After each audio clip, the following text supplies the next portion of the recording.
Welcome back to another episode of The Lofty Lender. This week I've got another exciting guest. Originally from a small town in Iowa, my next guest made her way to Des Moines to pursue higher education at Drake University and Des Moines University, where she earned her master's degree in physical therapy. With over 20 years of experience as a practicing physical therapist, including 12 years in clinical management, Krisanne developed a deep appreciation for the Des Moines community and the people who make it special. In 2013, her longtime passion for real estate led her to earn her real estate license. Since then, she's built a reputation as a knowledgeable and ethical agent guided by the core values of honesty, loyalty, and integrity, principles deeply rooted in her small town upbringing. Today, Krisanne is dedicated to helping clients navigate the home buying and selling journey with confidence and ease. Her mission is simple: to make every real estate transaction as smooth, enjoyable, and stress-free as possible. Please welcome Krisanne Colby. Hi, Kyle.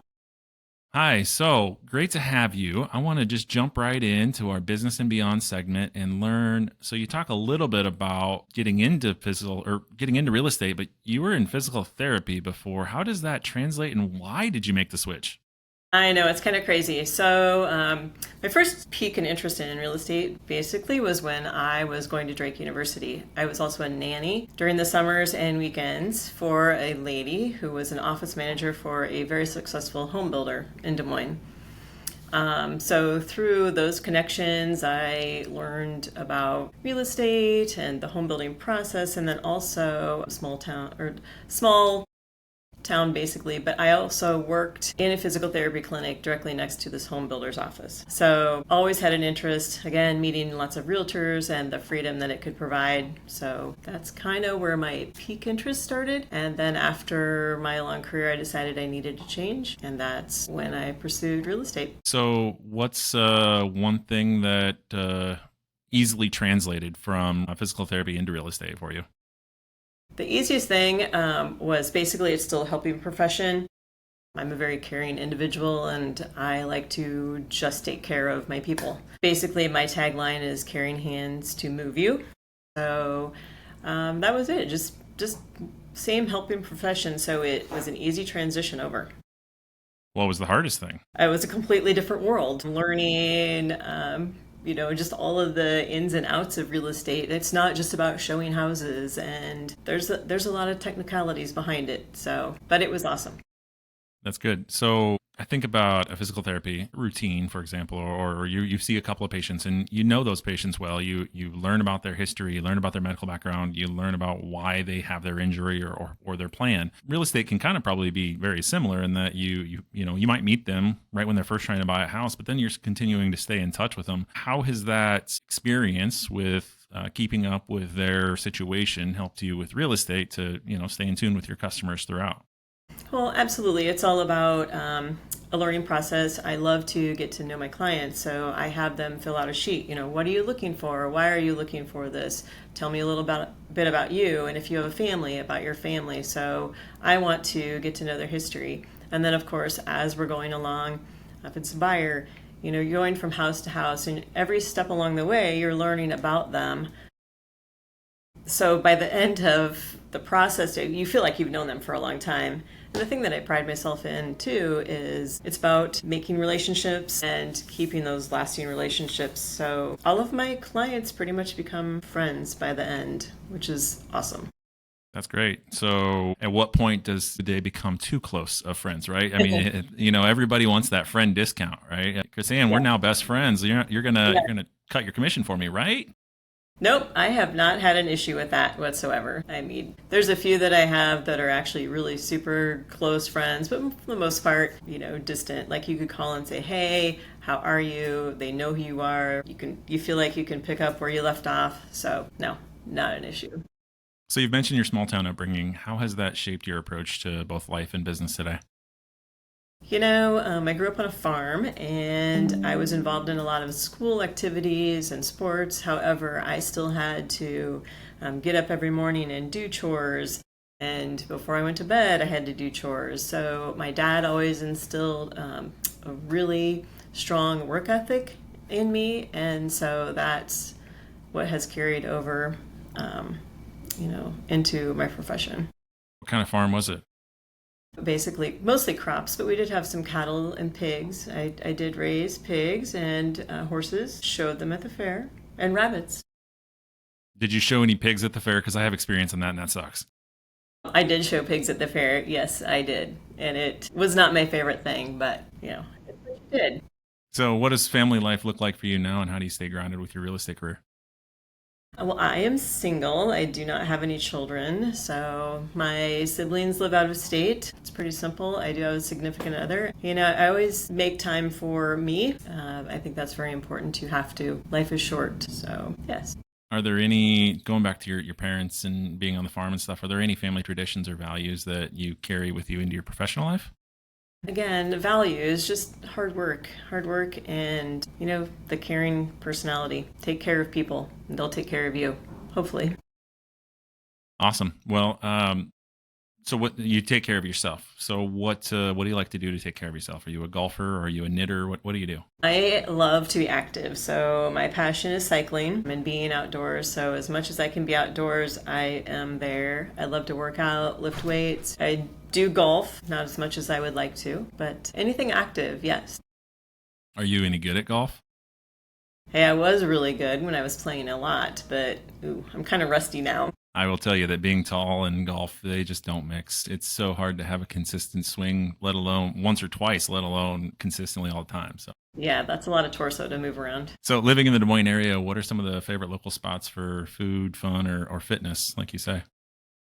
Well, I'm an avid lifetime fitness guru. We have amazing bike trails, walking trails throughout. You'll find me downtown a lot. I love riding to Easter Lake. I live in Clive, so it's a nice jaunt to get to Easter Lake and back. Love the East Village. I'm also a foodie, so love trying new restaurants and bars. Yeah, you can find me out a fair amount. So do you have you tried the Bacon ride yet? I have, yes. Talk about mixing your food and your workout there. It's like what, 50 miles round trip or something, and you're just eating bacon everything? Yeah, it's about 70 miles. I think it's closer to 70 miles. And yeah, I can't say that I eat a lot of bacon along the way, but yes, there are a lot of people that do. Beer and bacon. I think I just need to get my car and just follow you guys as you go. My father-in-law does it, and there's no way I could ever bike that far. But Yeah. at least you're staying fed the whole way. It's fun. You're getting to stop along the way. So you stop and have fun and talk to people and get back and then go. So it's not like it's 70 miles just nonstop. Well, I suppose you can do that, but most people don't. 70 miles just sounds insane. But, whatever. Yeah. So looking ahead, what are your personal or professional goals here in the next couple of years? My professional goal is it's simple. It's just to continue to help as many people as I can, the buying and selling process, whether it is a first time buyer or luxury properties. I love the education process with first time buyers. Continue to do that as long as I can. And my long term goals, basically, I want to do all the things. I want to travel. I want to live life. I want to be healthy. Life is short, so do all the things. So how do you stay motivated when, you just can't return from an amazing trip? If anybody needs to, look at some amazing stuff, go on your social media and look that stuff up. But how do you stay motivated when you're like, man, the rest of the world is just beautiful and it's so much fun to go explore that? Well, you have to afford to be able to do the travel too. So I do have to work and be compensated so that I can do the travel and all the things. Fair enough. All right, let's hop into the quick pick segment. So I'm going to ask you some this or that type questions. You can just answer the first thing that comes to mind. And if you want to expand upon it, you're welcome to do so. So are you an early bird or a night owl? Early bird, for sure. So you go to bed at 9 o'clock and you're up at 4, or what's going on? Absolutely. My favorite bedtime is between 8:30 and 9 o'clock at night. And yes, up at 4 to head off to the gym. Wow. Yeah. Yep. I want to be an early bird, but like it's a forceful thing. I could stay up all night long. Getting up, it's so hard. Yeah. It's harder as you get older, but it's still, yeah, I have to do it. Beach vacation or mountain getaway? Mountain getaway. Any recent ones come to mind? I haven't gotten to do a mountain getaway in a little while, but I love to hike and, again, just explore. So I love the sun, but yet it's not as good for me anymore. So that's why I am more of a mountain girl. So I love to fish too. So what's harder to explain, physical therapy or real estate? Probably real estate. There's a lot more facets to real estate. Really? Yeah, physical. I don't know, and maybe because I'm just a biology and anatomy fanatic, so physical therapy seems pretty easy and straightforward to me. All right. Well, that makes one of us in the room. Favorite local restaurant in Des Moines? That's a tough one. Simon's. Yes. Amen. Absolutely. I wish he would expand it to be another part of that building so it would be bigger because I, I love how cozy it is, but you get a band in there and it's just packed. I know. I don't think you ever will. Why change a good thing? True. Dream home, modern minimalist or cozy farmhouse? Modern minimalist. Love What's modern, sleek lines. So, yes. what's your go-to comfort food after a long day? That's a good question. I'm not a huge comfort food person. I'm going to have to go with Mexican. Fair. Yeah. A little margarita and chips and salsa at the end of the day. That's a good way There to you end it. go. Perfect. If you could live anywhere in the world for a year, where would it be? I think I would say Italy. Good wine, good food, great spaces to travel, bike. My wife went there when she was in college, and I've heard the same. So that might be a trip soon. Yep. Audiobook, podcast, or playlist on a long drive. Audiobook. Listening to anything recently? You know what? This is old, but listening to Where the Crawdads Sing. So I just I think I started. read that in high school. I just started it, so it's good. It's awesome. If you had to choose a new career tomorrow, what would it be? If I had the brains, it would be anything technology, IT. If I had the brains for IT, that's what I would do. I mean, AI can teach you everything you need to know. You just have to ask This is AI, true. what do I need to know? This is true. This is true. Actually, you know what? That would be boring. Actually, I wouldn't be able to be active enough, so I lied. I don't know. I think I'll stay where I'm at. Fair. Summer in Iowa or a snowy winter escape? Summer in Iowa. You love the I warmth. hate cold. Favorite way to spend a Sunday morning? Just relaxing, hanging out, doing nothing, actually. But you're a go-getter. You said you're up at 4 a.m. at the gym every day. You just want to relax? What? Right. Sunday's my day off, usually. Usually. So, well, the morning. The afternoons I usually do open house, but Sunday morning I just like to just chill. All right. One superpower you wish you had. You haven't thought of a superpower in years, I I haven't know. thought of a But superpower, so I would have no idea. fair enough. I'm sure you wish you could be everywhere at once, right? Like as Well, a there you go. realtor, that's what every realtor wishes. There you go. That actually is a great one. Yes. I have a 7-year-old son. We talk about superpowers all the time. So I'm right there in tune with those these days. Right, right. If your life were a movie, what genre would it be? You're asking me difficult questions. I'm having fun here. I don't know if you are, but I am. Gosh, I don't know. I can't answer that one. Romantic comedy, thriller. I would say probably romantic. Yeah. What's one thing you always have in your car? An umbrella. That's smart. Way better than my answer. I always have gum because I always have bad breath, so this helps out. I always have gum too, but an umbrella is always there. Fair. Favorite TV show to binge? I don't watch a whole lot of TV, but I love Selling Sunsets, actually. Makes sense with your profession. If you've ever seen Selling Sunsets, it's great properties, but a lot of drama. All right, let's get into the trending topic now.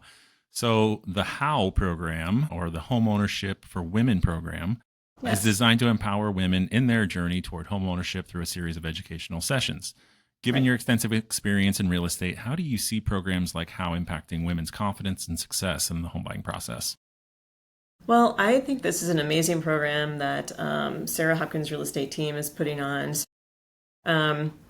I was reading some statistics, and basically the second biggest group of home buyers in 2024 was 20% single women versus 8% single men. Of course, the most popular is families. I don't know, I think that empowering women and making them feel like they know what's going on with the process and getting into home ownership is awesome. So we have a 4-week session that we'll be starting one now. First week goes through finances, and it's just telling them, what mortgages, loan options, financing is available out there.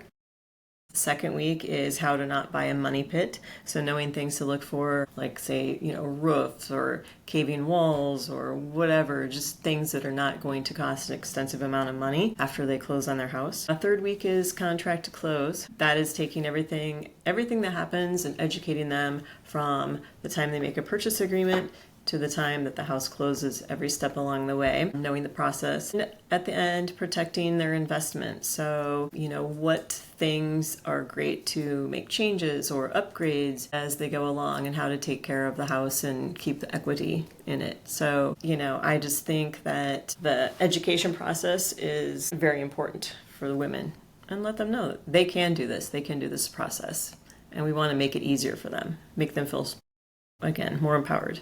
Yeah, I can totally piggyback on that. The number of single women that I've seen purchase homes over the last 5 or 6 years has actually been astonishing. And, I think about men, a lot of guys, if I, thought about it, if my wife left me, I probably would want to just go and live in an apartment because I wouldn't want to have to do a whole lot. And that kind of explains why men are not very predominantly doing that. Women are establishing themselves. They want to be independent. They want to go out and enjoy their home and their garden and things like that. So Right. I've absolutely seen that, and I love this program. I think it's to empower the women and help understand, learn what the process is. It's mortgage industry is predominantly men, and so as a woman, when you're trying to buy a house, you're mainly talking. If you're shopping around for different lenders, you're mainly talking to a bunch of men, and it can be overwhelming. So Right. I can totally understand that for sure. Yeah. Well, anyways, Krisanne, thank you so much for being here today. If anybody feels like they learned anything of value or would like to get to know you, how can they reach out to you? Oh, please call me 515-953-8537. You can email me at Krisanne at sarahhopkinsrealtor.com. Well, thanks again for being on the show today. It was a pleasure having you and sharing your insights and experiences with us today. We hope you enjoyed the conversation and found it valuable. Be sure to follow us on all social media platforms and subscribe to the podcast for more exciting episodes. Stay tuned and remember, stay curious, and we'll see you next week on The Lofty Lender. Thank you.